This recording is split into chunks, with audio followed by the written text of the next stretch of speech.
নমস্কার বন্ধুরা, আজকে আমি তোমাদের তৈরি করে দেখাবো বাঁধাকপির পকোড়া। এখানে আমি একটা ছোট বাঁধাকপি একদম ঝিরিঝিরি করে কুচিয়ে নিয়েছি।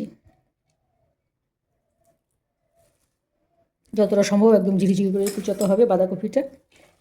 এখানে আমি একটা ছোট গোটা বাঁধাকপি নিয়েছি।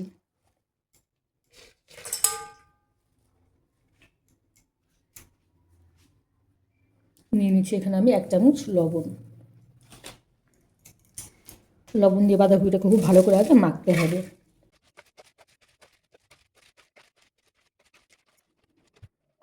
নুন দিয়ে মেখে বাঁধাকপিটা 10 মিনিটের জন্য রেখে দিতে হবে।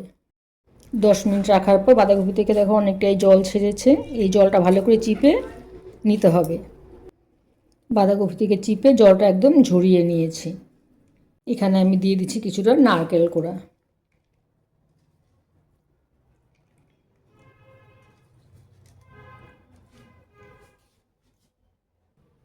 দিয়ে দিচ্ছি কিছুটা ধনে পাতা কুচি, কাঁচা লঙ্কা কুচি, আর দিয়ে দিচ্ছি কিছুটা গ্রেট করে রাখা আদা। দিয়ে দিচ্ছি কিছুটা হলুদ গুঁড়ো, স্বাদ মতো নুন দিয়ে দিচ্ছি, দিয়ে দিচ্ছি 2 চামচ চিনি। খুব ভালো করে সমস্ত উপকরণগুলো মেখে নিচ্ছি। খুব ভালো করে মেখে নিয়েছি। এখানে আমি দিয়ে দিচ্ছি কিছুটা চালের গুঁড়ো।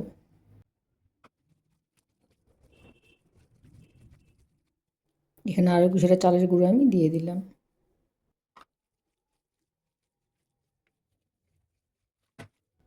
আর কিছুটা পরিমাণ এখানে আমি দিয়ে দিচ্ছি ময়দা। ময়দা চালের গুঁড়ো দিয়ে খুব ভালো করে বাঁধাকপিটাকে মেখে নিতে হবে।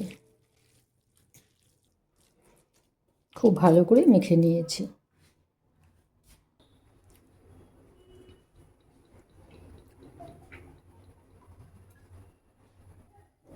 তেলটা গরম হয়ে গেছে, গ্যাসের আঁচটা একটু কমিয়ে নিয়ে ছোট ছোট করে বড়াগুলো আমি ভেজে নিচ্ছি।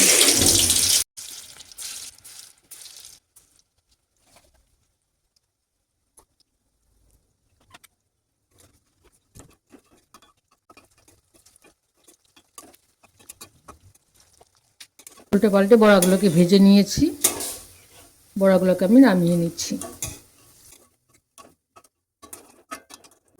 একটা জালি ছাঁকনির মধ্যে রাখলে তেলটা ঝরে যাবে। বাকি বড়াগুলো আমি একইভাবে তৈরি করে নিচ্ছি। বাঁধাকপির পকোড়াগুলো আমি রেডি করে নিয়েছি। খেতে ভীষণই টেস্টি হয়েছে।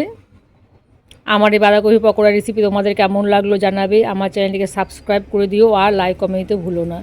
ঠিক আছে বন্ধুরা, আজকের মতো এখানেই রাখছি। টাটা।